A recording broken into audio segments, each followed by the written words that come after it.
This is an example of double knitting. I'm going to show you the other side in a moment. On this side, even though I've started with blue, my background color is white, and on this background color I have stripes of blue and stripes of blue and stripes of blue that create diamond-like or basket weave-like design.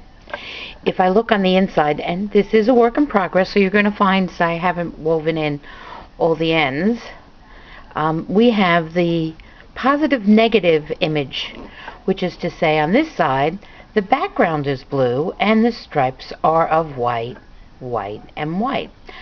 And these two layers of fabric are interlocked. So it's an interlocking process that creates stocking knit on both sides with negative and positive images. Negative and positive images are common, but not something that has to happen. There are several patterns that are non-negative positive images.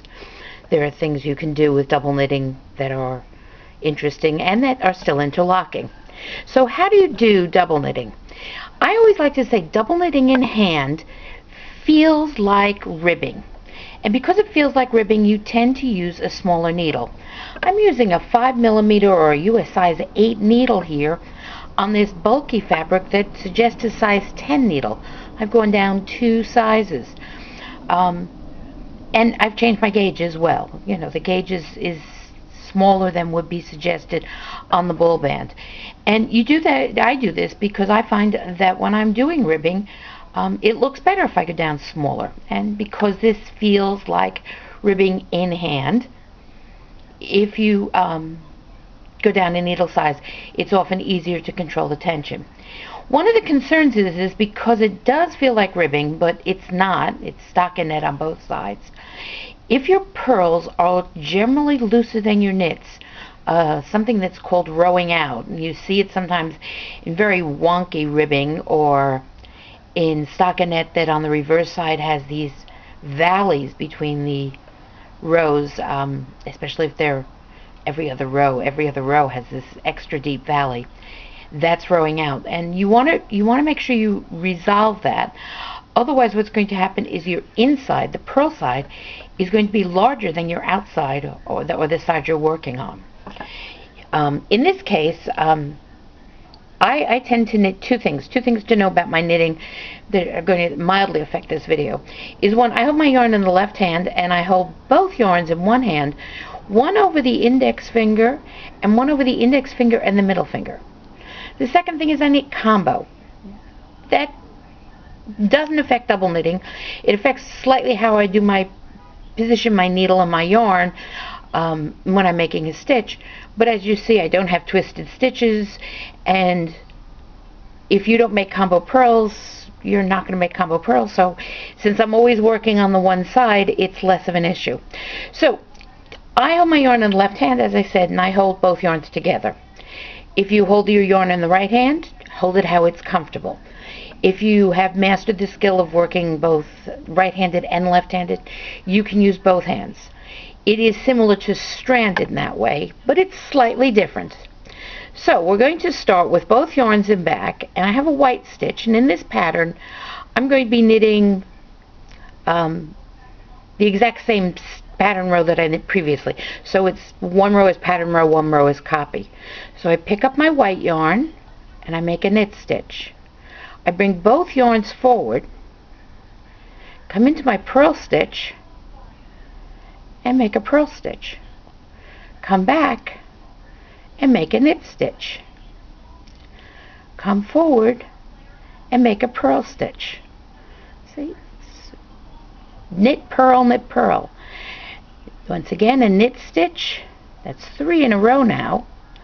And now we're coming to the second part. Now we're going to do a blue knit. So we once again have our yarns in the back.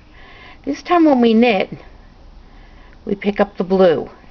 And if it's difficult, one of the things I do is I lift my middle finger to help separate the yarns. Bring both back. In this case, and here's my combo wrap on the purl that you can see quite clearly. And again now a blue stitch, and again a white for a pearl, and now we're switching once again and we're doing a white stitch on the knit side and a blue stitch on the pearl side as we started. And that's basically the rhythm to working in double knitting. It is, as I say, knit, purl, knit, purl. If you're following a chart, as I was, this is the charted stitch. This is its copycat in purl. No chart. This is the charted stitch. This is its copycat. Oops. This is its copycat stitch in the contrasting color. Charted stitch, knit, copycat stitch, purl. So I have markers here marking off each section. My markers have gone down a bit. They are useful and I occasionally move them up. But I have marked off 24 stitches and my chart has 12. So this is how I'm able to do this. Is I do one charted stitch, do a copycat in the opposite color, do one charted stitch, copycat in the opposite color.